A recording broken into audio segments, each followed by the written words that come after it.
Então, pessoal, todos bem? Sejam todos novamente bem-vindos ao canal. Vamos analisar mais uma importante decisão do Supremo Tribunal Federal em termos de pandemia, no contexto do combate ao coronavírus. Dessa feita, uma decisão que atinge diretamente as relações de trabalho. O Supremo analisou o artigo 29 da medida provisória 927 de 2020. Na verdade, ele analisou vários dispositivos da medida provisória.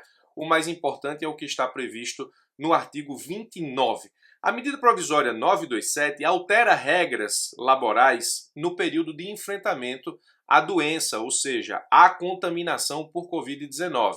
O artigo 29 diz exatamente o seguinte, os casos de contaminação pelo coronavírus não serão considerados doenças ocupacionais. Ele fala considerados ocupacionais, leia-se doenças ocupacionais, exceto mediante comprovação do nexo causal. Qual é a lógica da caracterização da contaminação aqui? Primeiro, a regra, ser contaminado por coronavírus não é doença ocupacional. Essa é a regra.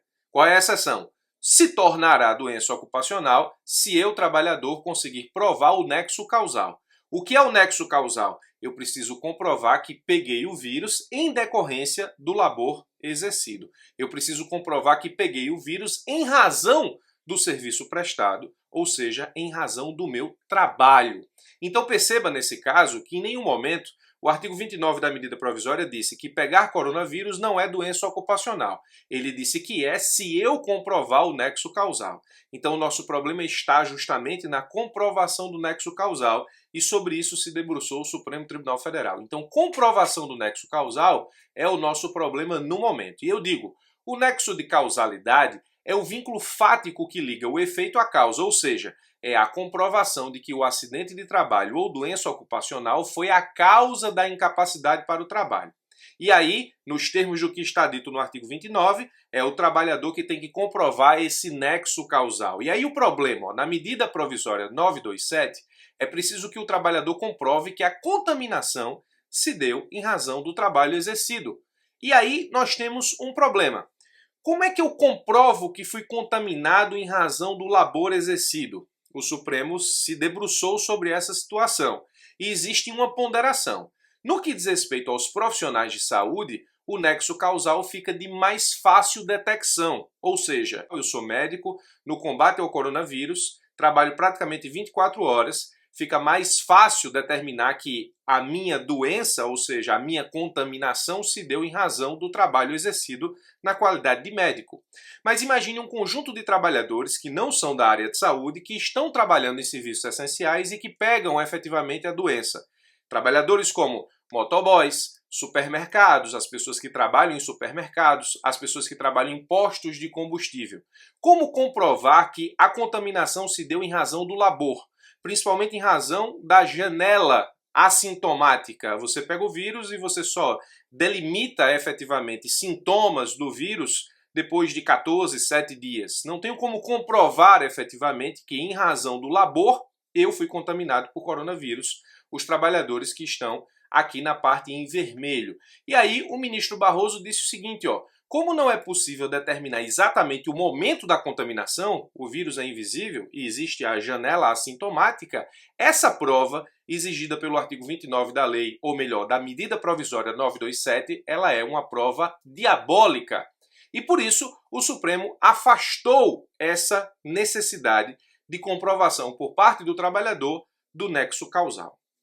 Preste bastante atenção. Esse é o principal ponto da decisão do Supremo. Então, o Supremo, praticamente afastando essa necessidade de comprovação do nexo causal por parte do trabalhador, entende que o trabalhador que estiver em serviço essencial e pegar coronavírus, ele é considerado, nesse caso, um trabalhador que sofreu acidente de trabalho ou que possui uma doença ocupacional. E aí, doença ocupacional e acidente de trabalho. Acidente de trabalho é o que ocorre pelo exercício do trabalho, provocando lesão corporal ou perturbação funcional que cause morte ou perda ou redução, permanente ou temporária, da capacidade do trabalho. Isso está lá no artigo 19 da Lei 8.213 de 91. As doenças ocupacionais são aquelas deflagradas em virtude da atividade laborativa desempenhada pelo trabalhador. As doenças ocupacionais são consideradas como acidente de trabalho para fins dos direitos dos trabalhadores. Por isso que nós podemos chegar à conclusão para dizer que o Supremo disse que quem pega coronavírus e está efetivamente em atividade essencial, portanto trabalhando, está sofrendo acidente de trabalho ou passa a ter uma doença ocupacional. Nos termos da lei, as doenças ocupacionais são consideradas acidentes de trabalho. O artigo 20 da Lei 8.213 diz: consideram-se acidente de trabalho, nos termos do artigo anterior, as seguintes entidades mórbidas. E aí ele fala doença profissional e doença do trabalho, que são espécies de doenças ocupacionais. Então eu posso dizer que aquele que está trabalhando em atividade essencial, ou seja, laborando, aquele que está produzindo, aquele que está em decorrência de uma relação laboral trabalhando nesse momento, ele, se pegar coronavírus, sofre acidente de trabalho ou passa a ter uma doença ocupacional. E aí, o decreto 3048 de 99, que é outro normativo importante para entendermos esse problema, diz: o acidente do trabalho será caracterizado tecnicamente pela perícia médica do INSS mediante a identificação do nexo entre o trabalho e o agravo. Aí, a doença e o trabalho, o nexo causal. Esse nexo é que foi afastado justamente, a comprovação desse nexo por parte do trabalhador é que foi afastado pelo Supremo Tribunal Federal. E aí nós podemos discutir o seguinte: ora, no momento em que eu estou trabalhando e pego o coronavírus, isso é considerado acidente de trabalho, no entender do Supremo? Sim.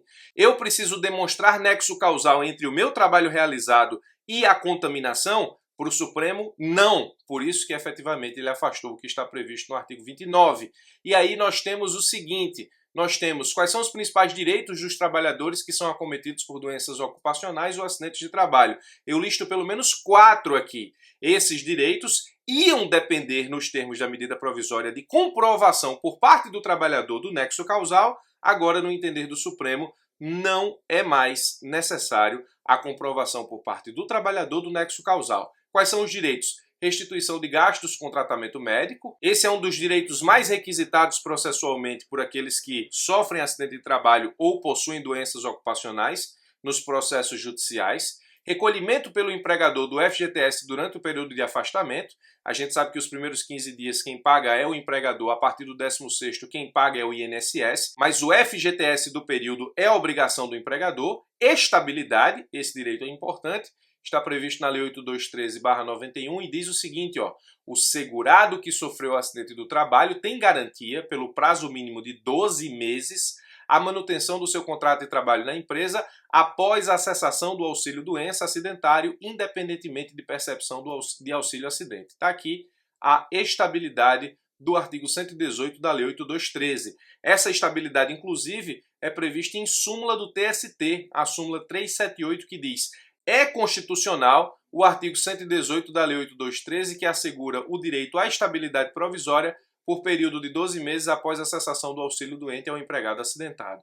E aí, indenização por danos morais é um outro direito que nós vemos muito a título de pedido nas ações dessa natureza, ou seja, quando o trabalhador sofre acidente de trabalho ou adquire uma doença ocupacional. Então, a decisão do Supremo é importantíssima. Ela basicamente delimita que o trabalhador que foi acometido de Covid-19, que esteja efetivamente laborando, ele passa a ser considerado um trabalhador que adquire uma doença ocupacional, e a doença ocupacional, nos termos da lei, é considerada acidente de trabalho. O Supremo analisou o artigo 29. Embora, na minha visão, acertada a decisão do Supremo Tribunal Federal no que diz respeito ao reconhecimento e à proteção do direito do trabalhador, eu imagino que muitos empregadores irão pensar muitas vezes antes de manter relações de trabalho, exatamente porque serão responsabilizados ou podem ser responsabilizados em razão da contaminação dos seus trabalhadores por coronavírus, nos direitos que nós acabamos efetivamente de listar aqui embaixo. Temo que essa decisão vá fazer com que algumas pessoas percam o emprego, mas em termos de proteção daqueles que estarão com os seus empregos mantidos, de fato o Supremo, na minha visão, acertou na interpretação jurídica das questões aqui voltadas. Então preste bastante atenção, porque em termos de MP 927, essa é a principal decisão do Supremo. Por esse vídeo fico por aqui, forte abraço e até os nossos próximos encontros.